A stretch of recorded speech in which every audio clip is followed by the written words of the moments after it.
Welcome back to synopsis. I am Krishna. इस lecture में हम कंटिन्यू करेंगे बायोटिक कंपोनेंट्स में एक नया टॉपिक जो है एपेक्स प्रेडेटर या टॉप प्रेडेटर।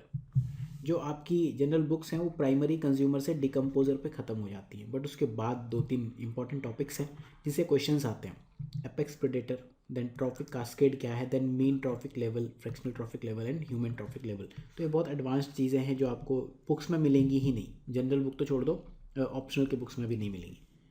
तो ये जो कोर्स है, बेसिकली आप में से कई लोग क्वेश्चन करते हैं कि अगर आप इस कोर्स को फॉलो करो तो क्या शंकर आईएएस या जो और भी दूसरी बुक्स हैं उन्हें रिप्लेस कर सकते हो। आंसर इज़ डेफिनेटली यस, क्योंकि बहुत सारा कंटेंट उससे कहीं एडवांस्ड लेवल पर है। ये जो कोर्स है prelims, geography optional and 2020 and 50-50 series, इन सब कोर्सेज में कॉमन है। बहुत सारे ऑप्शनल्स में भी इन्वायरमेंट आता है। इस प्लेलिस्ट को आप अपने लिए ऐड कर सकते हो and you can save this as bookmark, ताकि क्विकली एक्सेस कर पाओ। ज्योग्राफी के बाकी लेक्चर्स के लिए ज्योग्राफी की एक डिफरेंट प्लेलिस्ट है। ये जो कोर्सेज हैं स्पेशल कोर्सेज में जाके या फिर जीएस में आप एक्सेस कर सकते हो। तो स्टार्ट करते हैं लेक्चर को। प्रीलिम्स में काफ़ी क्वेश्चंस आते हैं इस कॉन्सेप्ट से। आपको समझना पड़ेगा एपेक्स प्रेडेटर क्या होते हैं। हमने अभी ट्रॉफिक लेवल पढ़ा कि ट्रॉफिक लेवल में ट्रॉफिक लेवल में ये बहुत सारे लेवल हो सकते हैं, 1 2 3 4। जो भी जो यहाँ बैठा है जिसको खाने वाला कोई नहीं है उसको हम कहते हैं apex predator. So apex predators have no predators and they are at the top of their food web. अपने खाद्य जाल में शीर्ष पर होते हैं। हो सकता है ये इसको खाता हो, ये इसको खाता हो, ये इसको खाता हो, ऐसा भी हो। लेकिन एपेक्स प्रेडेटर को खाने वाला कोई नहीं होता। कुछ जो क्लासिक एग्जाम्पल्स हैं, salt water crocodile, tiger shark को पहले माना जाता था लेकिन अब किलर वेल इसको अब माना जाता है। तो शार्क अपने जगह की एपेक्स प्रेडेटर है ही। टाइगर हो सकता है, देन लायन हो सकता है, ईगल हो सकता है, देन आई थिंक ये ओकरा है, किलर वेल इसको कहते हैं, राइट। तो ये कुछ एपेक्स प्रेडेटर्स के एग्जांपल्स हैं। अब जो मैंने बात की ना, इनको खाने वाला कोई नहीं होता, दे हैव नो प्रेडेटर्स।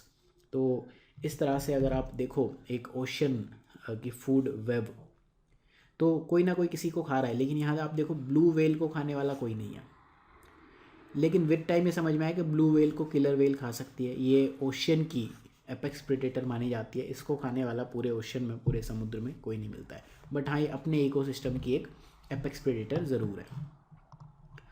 तो टाइगर शार्क ऐसे दिखती है, ग्रेट स्क्वा, ये भी कुछ एग्जांपल्स हैं। तो आपको बस एग्जांपल्स याद करने होते हैं इसमें। लायन और टाइगर, ये जो दो प्राणी हैं, ये one of the apex land predators है। अब एक चीज़ होती है प्रेडेटर्स में जिस पे क्वेश्चंस आते हैं, एपेक्स प्रेडेटर, एक जगह पर दो एपेक्स प्रेडेटर्स नहीं रह सकते। वो कहते हैं ना कि इस जंगल के राजा तो हम ही हैं, तो या तो लायन ही होगा या टाइगर होगा, दोनों एक साथ नहीं होंगे। सिमिलरली सॉल्ट वाटर क्रोकोडाइल, ये एक डोमिनेंट प्रेडेटर है थ्रू आउट इट्स रेंज। जहाँ तक ये जाता है वहाँ तक एक डोमिनेंट प्रेडेटर है। बस ये इनसे दूरियां बनाए रखते हैं। एपेक्स प्रेडेटर आपस में कॉन्फ्लिक्ट में भी नहीं आते। दोनों ही राजा हैं अपने अपनी जगह के, उनको कोई खाने वाला है नहीं, तो आपस में भी बचते हैं। पावर कॉन्फ्लिक्ट इनमें नहीं देखा जाता है। जो ग्रेट वाइट शार्क और टाइगर शार्क जो अभी हमने बात की, ये इनिशियली इनको माना जाता था कि यही एपेक्स प्रेडेटर हैं ओशियन की। बट विद टाइम ये समझ में आया ओकरा, जिसे हम किलर वेल भी कहते हैं, ये फाइनली शार्क को भी खा जाती है, जो हमने अभी एग्जांपल देखा था। तो अगर ओशियन की अगर आपको एपेक्स प्रेडेटर की बात करनी हो, दैट इज़ ओकरा। ग्रेट स्कुआ जो एक एरियल एपेक्स प्रेडेटर है, ये बाकी सी बर्ड्स को खा जाता है। तो ये टाइगर शार्क ऐसी दिखती है, ग्रेट स्कुआ कुछ ऐसा दिखता है। अब इनका इफेक्ट क्या होता है ecosystem? They have profound effect on ecosystem, काफ़ी गहरा प्रभाव होता है इनका।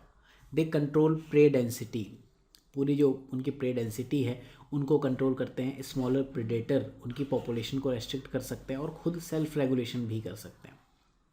कई बार आप देखोगे अगर एपेक्स प्रेडेटर ज़्यादा बढ़ गए तो जो फूड चेन है या फूड वेब है उसमें लेवल, ये सपोज 4th लेवल है, यहाँ ये 3rd या 2nd लेवल है, हो सकता है 3rd लेवल पूरा का पूरा गायब हो जाए। उस चीज़ को वो भी ट्रॉफिक कास्केड में पढ़ते हैं।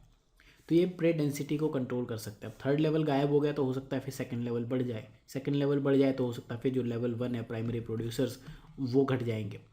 तो इसीलिए इनकी वजह से एपेक्स प्रेडेटर का प्रोफाउंड इम्पैक्ट हो सकता है इकोसिस्टम पर। इसको मैं आपको एक बार फिर से एक्सप्लेन करता हूँ। फॉर एग्जांपल, किसी एरिया में लायन बहुत बढ़ गए, ये बहुत ज़्यादा बढ़ गए, तो लायन जिनको खाता है, जो 3rd लेवल पर प्रेडेटर्स हैं, उनकी डेंसिटी घट जाएगी। अब जब इनकी डेंसिटी घटेगी तो ये थर्ड वाले जिनको खाते थे, सेकंड वाले जो छोटे हर्बीवोर्स हो गए, फॉर एग्जांपल खरगोश हो गए, ठीक है, यहाँ हो सकता है आपका वुल्फ हो, तो खरगोश इनकी डेंसिटी बढ़ जाएगी। अब खरगोश की डेंसिटी बढ़ गई तो जो घास थी उसकी डेंसिटी घट जाएगी।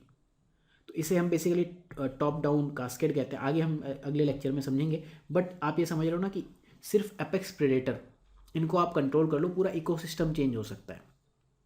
तो इन्हें की स्टोन स्पीसीज भी कह सकते हैं। सिमिलरली अगर ये 4 नंबर डिक्रीज हो गया तो फिर पूरा इकोसिस्टम पर अगेन एक डिफरेंट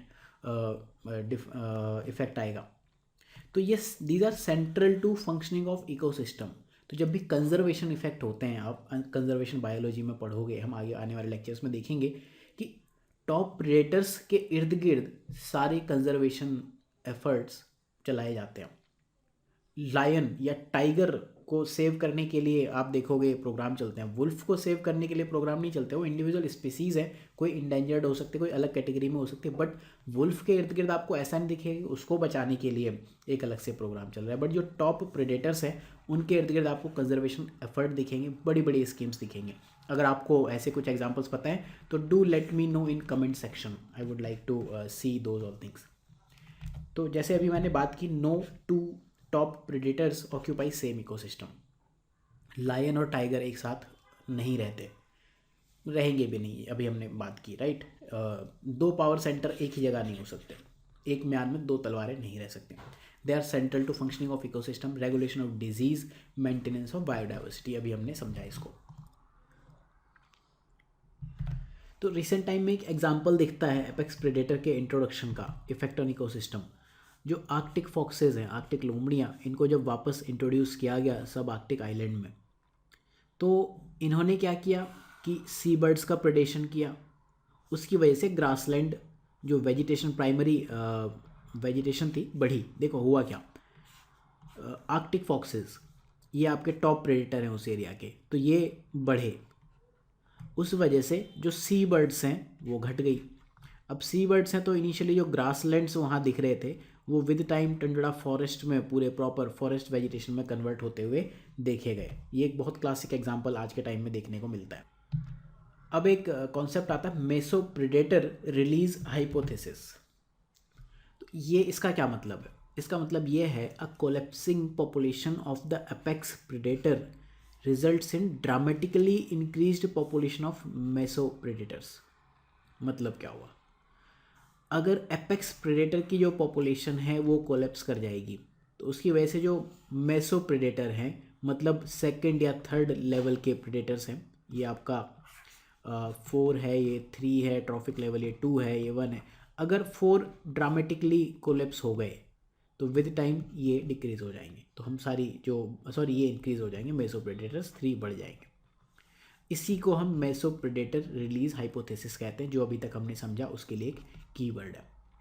अब जो ये एग्जांपल आपको कहाँ दिखते हैं आज के टाइम में, हंटिंग दिख रहा है, फूड गैदरिंग के लिए ह्यूमन ने क्या क्या नहीं कर डाला, जो एपेक्स प्रेडेटर हैं उनको ख़त्म करने लगे, इको टूरिज्म के नाम पर हम इनके जो बायोडाइवर्सिटी है उसको डिस्टर्ब करते हैं।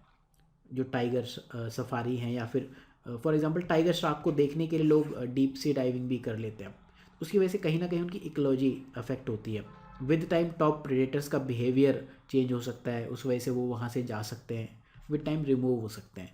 तो जैसे रिमूवल ऑफ टॉप प्रेडेटर दिखेगा आपको ट्रॉफिक कास्केड के डिस्रप्शन में दिखता है। जैसे स्पर्म वेल की अगर आप हंटिंग कर दो लगातार, जिसका एपेक्स प्रेडेटर है जिसका ट्रॉफिक लेवल 4.7 है, आपका होगी 4.7 क्या होता है। ट्रॉफिक लेवल तो हमने 1 2 3 4 देखे, तो वो हम यहाँ देखेंगे अगले लेक्चर में, mean trophic level and human trophic level in concept के साथ में। फिलहाल बस इतना मानो कि 4 से थोड़ा ऊपर कि फ्रैक्शनल ट्रॉफिक लेवल 4.7 था, जैसे आपने इसको हटाया तो उसके जो नीचे की जो जस्ट 4 से जस्ट बड़ी थी 4.1 समथिंग, वो रहा होगा लार्ज स्क्विड, उनकी पॉपुलेशन इंक्रीज होते हुए दिखी। तो ये मेसो प्रेडेटर रिलीज हाइपोथेसिस के कुछ एग्जांपल्स हैं। तो बेसिकली आपको स्पर्म वेल वाला एग्जांपल याद करना चाहिए लार्ज स्क्विड के साथ में, आर्कटिक फॉक्स का एग्जांपल सी बर्ड्स और टर्नडा और ग्रासलैंड इस केस स्टडी के साथ याद करने चाहिए। देन कुछ केस स्टडीज़ हम ट्रॉफिक कास्केड में अभी देखेंगे, ये एक बहुत ही इंटरेस्टिंग कॉन्सेप्ट है, इसको हम नेक्स्ट लेक्चर में समझेंगे। So keep watching these lectures and believe में बहुत मज़ा आने वाला है आपको इन लेक्चर्स में। So thank you for watching, have a good day.